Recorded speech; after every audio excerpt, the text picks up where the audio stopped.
नहीं है। मैं परसों के दिन नोएडा था जहाँ पे 0 पॉइंट पे ये आंदोलन चल रहा है और कल मैं शंभू बॉर्डर पे था। आज मैं दिल्ली में जंतर मंतर पे हूँ।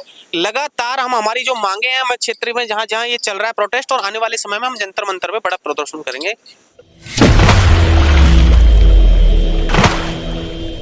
नमस्कार, मैं मनोज सुराजी और आप देख रहे हैं दबंग दिल्ली। किसान इस देश की आन है, शान है, बान है। और कहते हैं जय किसान जय जवान का नारा दिया था लाल बहादुर शास्त्री ने।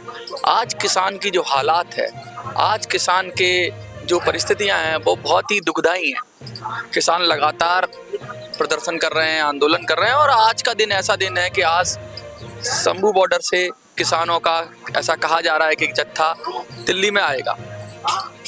क्यों किसान इतना परेशान है, क्यों नहीं सरकार सुन रही है, या फिर क्या कमी रह गई है, इन सब विषयों पे हम बात करेंगे।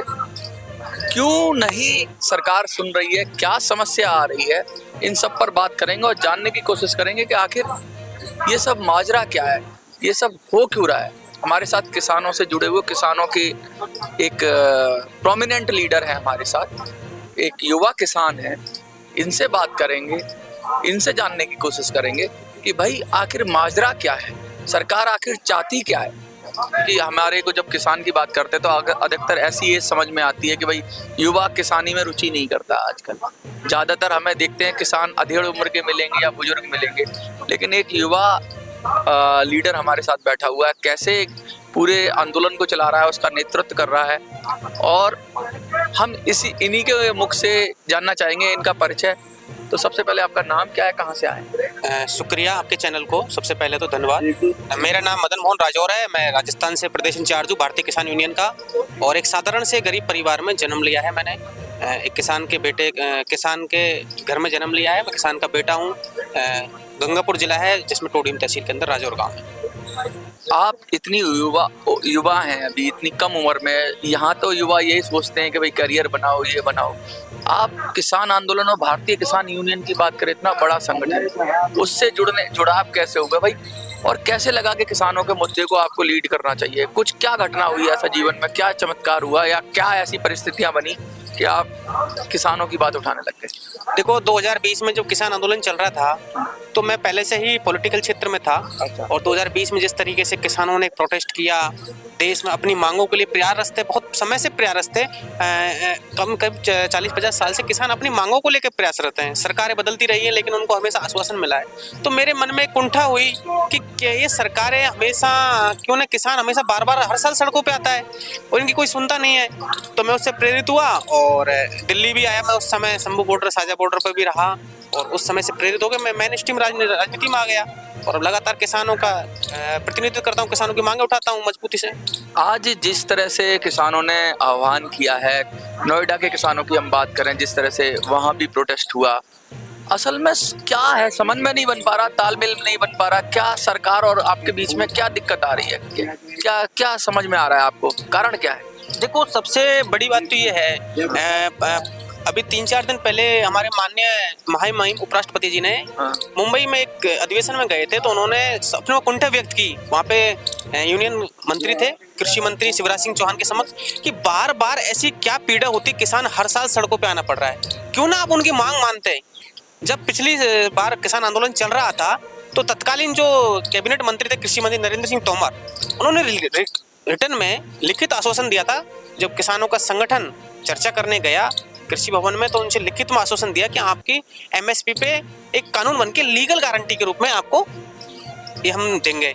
लेकिन जब उनकी सरकार फिर से आई है, 3 टर्म में सरकार है बीजेपी की, मोदी की सरकार है, 3.0 है, बार बार ये बखान करते रहते हैं किसानों की हमने आय दुगनी कर दी, लेकिन जो मांगे इन्होंने रिटर्न में दी थी उन पे अभी कोई अमल नहीं हुआ है। तो किसान क्या करे, अपनी फिर से रोडों पे आना पड़ रहा है। अच्छा, ये जो शंभू बॉर्डर पे आते हैं किसान, एक तरह की तनातनी हो जाती है। दिल्ली के लिए भी अच्छा नहीं होता, ट्रैफिक की समस्या होती है, रोज आवाजाही होती है। तो वैसे किसान अनुशासित है, किसान कहता है कि भाई हम कोई रोकते नहीं है, पुलिस ही रोकती है। लेकिन लोगों को तो जो परसेप्शन जाता है वो ये जाता है कि भाई किसानों की वजह से रास्ता रुक गया, रोकती तो पुलिस है। लेकिन उस पर आप क्या कहेंगे, इसका क्या तोड़ निकालेंगे? देखो, देश की कुछ लोग, चुनिंदा लोग हैं मीडिया के, और वो इस तरीके से एक पार्टी का नेतृत्व करते हैं, मीडिया से लाइन से हटके एक पार्टी का नेतृत्व करते हैं, और वो ये दिखाते हैं किसान आतंकवादी है, उनको शो करना चाहते हैं। लेकिन ऐसा कुछ नहीं है। मैं परसों के दिन नोएडा था जहाँ पे 0 पॉइंट पे ये आंदोलन चल रहा है और कल मैं शंभू बॉर्डर पे था, आज मैं दिल्ली में जंतर मंतर पे हूँ। लगातार हम हमारी जो मांगे हैं, मैं क्षेत्र में जहाँ जहाँ ये चल रहा है प्रोटेस्ट, और आने वाले समय में हम जंतर मंतर पे बड़ा प्रदर्शन करेंगे।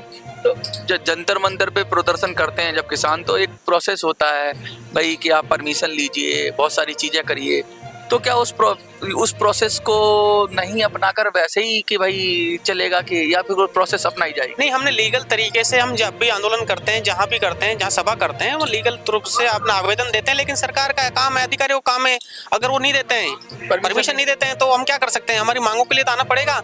आज देश में ऐसी स्थिति बनी हुई है कि लोग कहते हैं कि आज़ादी की लड़ाई कैसे लड़ी थी। आज़ादी की लड़ाई जिस तरीके से अंग्रेज हुकूमत थे, ऐसे ही आज किसान अपने हक की लड़ाई लड़ रहे हैं, और आज भी अंग्रेज हुकूमत जिंदा है हमारे देश में। अच्छा, ये लगातार जो ये बातें हो रही हैं, जिस तरीके से प्रदर्शन हो रहे हैं, अभी मीटिंगें हो रही हैं, सरकार एकदम हाई अलर्ट पे है, तो क्या लग रहा है कि कुछ होगा, कुछ खुशखबरी आएगी? नहीं, बिल्कुल मैं मानता हूं कि देश के माननीय प्रधानमंत्री नरेंद्र मोदी जी इस चीज़ को गंभीरता से लेंगे, और कृषि मंत्री शिवराज सिंह जी गंभीरता से लेंगे। जब उपराष्ट्रपति जी ने उनकी पीड़ा व्यक्त करी है कि बार बार किसानों को आंदोलन रोड पे क्यों आना पड़ रहा है, तो हमारी जो मेन मांगे हैं, एक तो एमएसपी पे कानून बने, जो हमारी फसल है उसकी सब जो भी फसल है उनमें एमएसपी कानून बने, स्वामीनाथन आयोग की रिपोर्ट है उसको लागू किया जाए। तीसरा, जो ये प्रधानमंत्री फसल बीमा योजना के नाम पे जो कंपनियां लूट खसोट मचा रही है, लगातार अपनी कंपनियां अपने बीच में किसानों को तक तो उनका पहुंच नहीं पा रहा है, और जो ये चीजें मिलती हैं सरकार के द्वारा, वो कंपनियां ही अपने वहां से बीच में घोटाला चल रहा है, बड़ा घोटाला चल रहा है। ये चीजें, ये हमारी कई मांग पत्र जो किसानों का जो पिछले काफी समय से लंबित है। अच्छा, एक चीज और मैं पूछना चाहूंगा, ये तो किसानों का विषय हो गया, एक और घटना हुई थी राजस्थान के अंदर, जिसके अंदर आप आए थे, हमने आपका इंटरव्यू किया, जिसमें आपने पीएमओ में भी लेटर दिया, जिस तरह से वोट डलवाया गया जबरदस्ती, बहुत वायरल हुआ था कि लोगों एसडीएम से झड़प हो गई थी एक स्थानीय प्रत्याशी की, तो वो उसमें क्या कार्रवाई, उसमें भी थोड़ा अपडेट दे दें कि भाई आपने इतना किया। उसमें कई अधिकारियों के विरुद्ध कार्रवाई हो चुकी है, और अभी आने वाले समय में और भी कार्रवाई होंगी, काम चल रहा है, और हमारे कई लोगों की जमानत प्रक्रियाधीन है, 4 नाबालिग छात्रों की जमानत हो चुकी है, और कई अधिकारियों को उस पर गाज गिरने वाली है। ये आने वाले समय में हम आपको बताते रहेंगे। अच्छा, किसानों के बारे में क्या कहना चाहेंगे, सरकार को क्या करना चाहिए, क्योंकि आप लगातार एक नेतृत्व दे रहे हैं किसानों को, और बड़े स्तर पे हजारों किसानों को नेतृत्व दे रहे हैं, तो अगर 2 टूक कहना चाहें तो सरकार को, तो क्या कहना चाहें?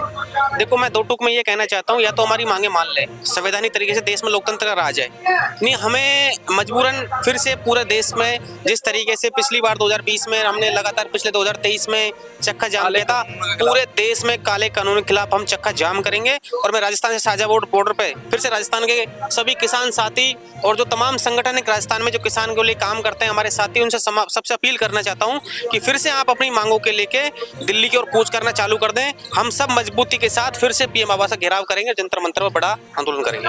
देखिए, ये साफ साफ कह रहे हैं, मुझे लगता है कि ये देश में स्थिति आनी नहीं चाहिए, क्योंकि सरकारें जो होती हैं पब्लिक द्वारा चुनी जाती हैं, तो सरकारों को चाहिए कि इस मामले को जितनी जल्दी हो सके निपटा ले, किसानों के नेताओं को बिठाए, जो किसानों के लीडर है उनके साथ बात करे, और बात करने के साथ ऐसा नहीं है कि किसान अड़े हुए हैं हर चीज पर, किसान भी समझते हैं सरकार की मजबूरियां होती है, लेकिन बात करे, बात की प्रक्रिया और फेयर हो, देने का भाव होना चाहिए, देने की इच्छा होनी चाहिए। अगर देने की इच्छा है तो कुछ भी मुमकिन है, कोई ना कोई रास्ता निकाला जा सकता है। किसानों को उनका हक और अधिकार मिलना चाहिए, क्योंकि किसान हैं तो हम हैं, और हमारे और आपके परिवार कहीं ना कहीं किसी तरह से किसान से जुड़े हुए हैं, और ये ऐसा मजबूत रिश्ता है, इसे सरकारों को इसमें दरार नहीं डालनी चाहिए, और किसानों को प्रदर्शन करने की जरूरत ही नहीं पड़नी चाहिए। आपको क्या लगता है? जो भी लगता है कमेंट में लिखिए।